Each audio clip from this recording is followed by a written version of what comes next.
Alors, est-ce que le morphotype est vraiment important? Le morphotype, c'est ectomorphe, mésomorphe, endomorphe. Est-ce que ça a vraiment une importance? Est-ce que vous savez ce que c'est? Si vous ne savez pas ce que c'est, on va parler de ça et je vais vous dire en tout cas ma façon de penser sur ce sujet-là, voir si c'est vraiment un sujet important. Ok? Et on voit ça tout de suite.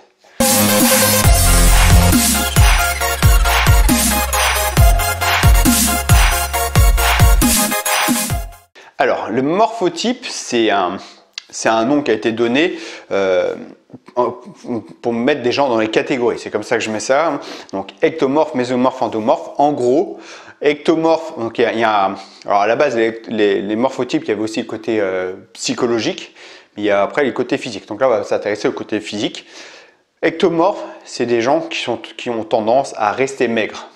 C'est plutôt des gens longilignes qui ont tendance à être très maigres, qui ont un métabolisme très élevé, qui ont beau manger énormément, qui n'arrivent pas à grossir. Mésomorphe, c'est un peu la silhouette parfaite, la personne qui a la silhouette de rêve, bien musclée, bien dessinée, taux de masse grasse plutôt faible. Et l'endomorphe, c'est la personne qui va grossir très facilement, un métabolisme très bas et qui va tendance à stocker très facilement. En gros, voilà, c'est ça.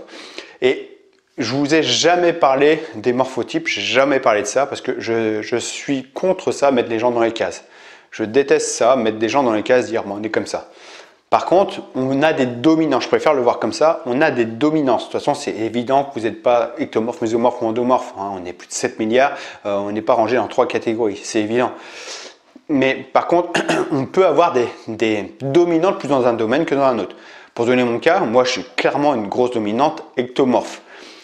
Quand j'avais jusqu'à 20 ans, je faisais 60 kg au maximum. À 18 ans, je faisais 55 kg.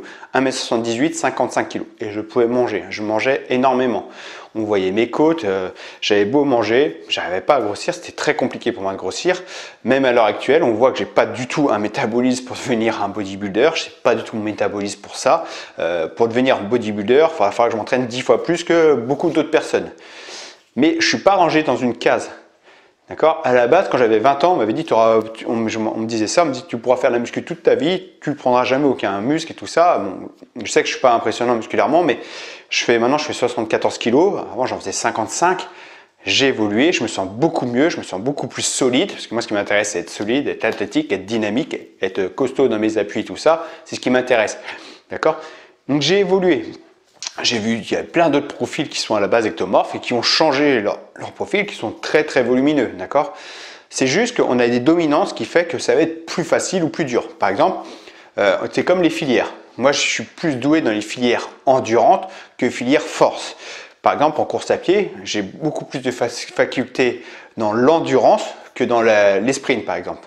Sauf que moi, la filière endurante ne m'a jamais intéressé. Donc, j'ai toujours voulu me perfectionner plutôt dans les trucs de force, de sprint, d'explosivité.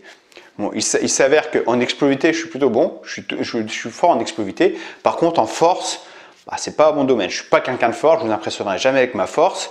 Je suis plutôt explosif, mais je suis pas de fort. Mais c'est pas grave, j'ai quand même développé ma force. Je suis plus fort qu'avant. Je suis plus fort qu'il y a 20 ans. D'accord? Donc, c'est important de prendre en compte qu'on a des dominances. D'accord? Mais on n'est pas rangé dans une catégorie. Les endomorphes qui ont facilement à prendre du gras, c'est pas parce que vous avez facilement tendance à prendre du gras que c'est fichu. D'accord? Non, c'est juste qu'on n'est pas égaux. Je vais donner un cas d'un exemple quand j'encadrais l'équipe de basket. Donc, s'il regarde la vidéo, il va se reconnaître sûrement. Un basketteur, je lui faisais faire des programmes de muscu et lui, je voyais, il prenait du muscle directement. Et lui, il voulait pas prendre de muscle, c'était compliqué. Donc j'étais obligé d'agencer les programmes et tout ça pour surveiller ça. Et je lui disais, mais moi je fais 10 fois ton entraînement, mais je prends pas un quart de ce que tu as pris, quoi. On n'est pas égaux. C'est juste ça, on n'est pas égaux. Lui, il voulait surtout pas prendre de muscle. Moi, j'aurais fait 10 fois plus que lui, j'aurais rien pris. Et lui, il prenait facilement. On n'est pas égaux. Mais il faut ajuster. D'accord? Et après, c'est ça qui est important. En fait, quand on a tous des dominantes, on a deux dominantes pour s'affiner ou prendre du muscle. Et là, les programmes d'entraînement peuvent avoir une importance, c'est-à-dire favoriser trop le cardio. Je dis bien trop, je ne dis pas de pas faire de cardio. Favoriser trop le cardio pour une personne qui a tendance à être ectomorphe comme moi, forcément, ça va être très compliqué pour prendre du muscle.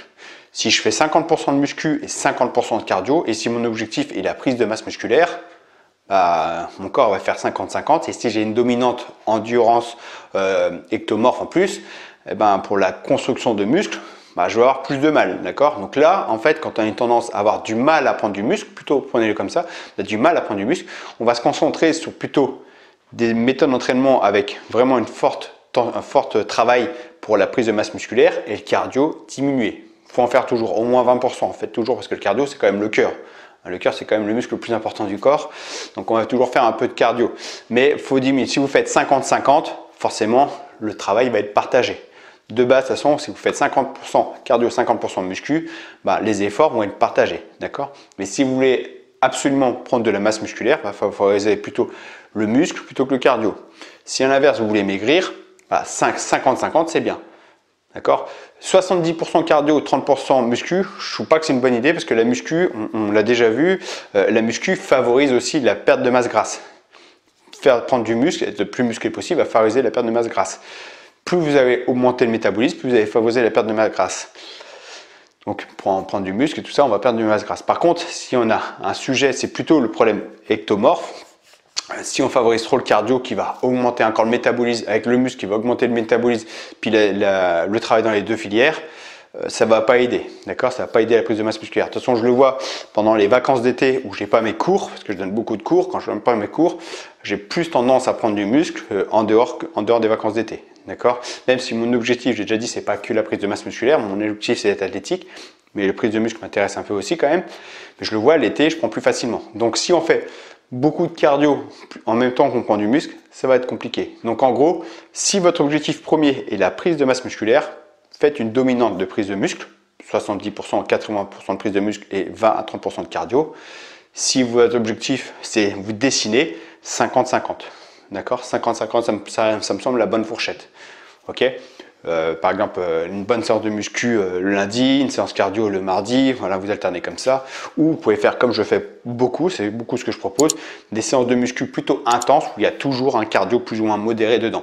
D'ailleurs, dans mes programmes, dans les programmes de silhouette athlétique pour s'affiner, se dessiner, c'est des circuits training où il y a du cardio, où il y a de la muscu, parce qu'on va travailler sur différents ateliers avec toujours des exercices musculation, mais je vais enchaîner plusieurs exercices à la suite pour éviter d'avoir une tendance hypertrophie, parce que la méthode d'entraînement va favoriser l'hypertrophie ou non.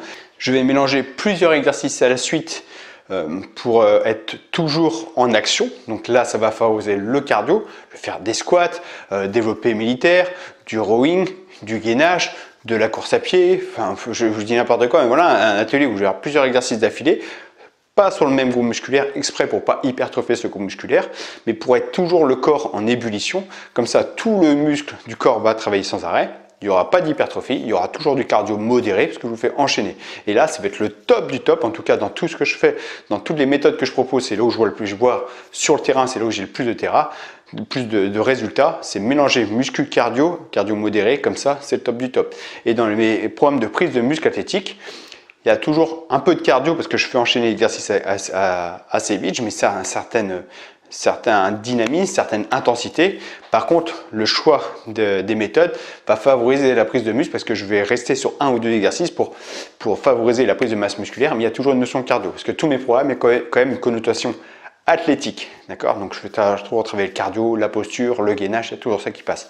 Mais en gros, entre les programmes de perte de poids ou prise de muscle, la différence va être ici. Voilà, en gros, voilà comment on construit ces programmes selon ses objectifs. Vous voulez prendre du muscle, vous ne prenez pas la tête ectomorphe, mésomorphe, endomorphe. D'ailleurs, moi, j'en ai jamais parlé de ça. Dites-vous que selon la dominante où vous allez être, ça va être plus compliqué ou plus facile pour vous. Et c'est tout. Et lâchez pas. Lâchez rien, n'abandonnez pas. Après, bien sûr, vous voulez prendre de la masse musculaire. Bah, c'est les calories. Vous voulez perdre, c'est les calories. Ça, c'est la base quand même. Les calories, ça va être hyper important. C'est évident. Vous avez besoin de 3000 calories, 4000 calories. Vous êtes ectomorphe, vous avez vraiment un métabolisme très élevé, vous avez besoin de 4000 calories par jour, vous voulez grossir et vous n'arrivez pas à passer ces 4000 calories, vous en mangez que 3005, bah vous ne grossirez pas. Malheureusement, voilà, 4000 calories, c'est énorme. Et ben, il faut trouver les aliments adéquats pour vous aider à dépasser ce surplus calorique, dépasser ces 4000 calories pour justement favoriser la prise de masse. Et à l'inverse, vous avez besoin de maigrir, et ben vous cherchez le total calorique qui va vous diminuer votre total calorique que vous avez besoin pour vous affiner. d'accord, et additionné à la muscu, vous aurez le corps que vous voulez. Voilà. En gros, c'est pas plus compliqué que ça. Enfin, théoriquement, parce que bien sûr, faut construire le programme comme il faut. Faut pas manger n'importe quoi, c'est évident. Mais voilà. Mais en gros, ça, c'est vraiment les bases. Maintenant, si vous voulez un peu plus loin, je vous invite à aller voir mon site internet kencoaching.fr ici, et vous trouvez le programme qui correspond à votre objectif. Allez, voilà, c'est tout pour aujourd'hui. Je vous dis merci d'avoir suivi cette vidéo et à très bientôt pour la prochaine vidéo. Ciao.